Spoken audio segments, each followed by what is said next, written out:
процедурный маселеде өткөндө да сүйлөштүк эле. Азыр дагы ушул мына күн тартибине кирген маселелердин бирөөсүндө дагы министр жок деп баяндамачы.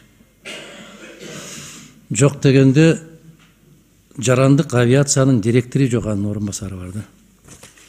Ошону Улам мырза өткөндө келиштик эле. Министрлердин өздөрү келмейинче жыйынды карашыбыз керек деп.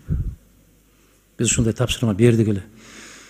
Менде ушундай бир ой туулат да, атайын расмий түрдө ушундай бир чечим чыгарышканда булар.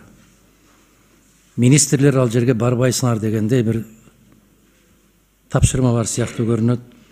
Социалдык коргоо министри Кудайберген Базарбаевтан башка бир да министр жок. Бир да министр жок.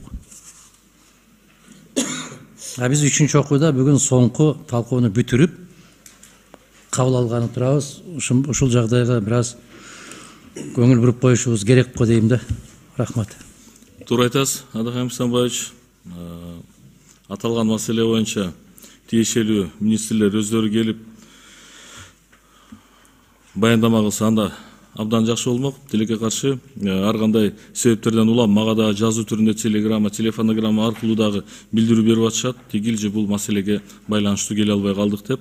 Бирок мен ойлоймун, мына бүгүн Кудайберген Базарбаевич өзү катышып келип отурат. Мындан кийин биз дагы жалпы жөнүнөн урматтуу коллегалар, урматтуу депутаттар, мындан кийин Адахам Самбаевичтин сунушун жалпы өзүбүз эле депутаттар министрдин келишин жок деген ошол 3 окууда болот. Ушул 3 окуунун эң башкысында биринчи окуу же талаш тартыш маселе экинчи окууда болот. Ошол экинчи окууда мындан кийин 3-чү окууда болобу министрдин келишин урматтуу депутаттар сиздер менен биргеликте талап кылайлы.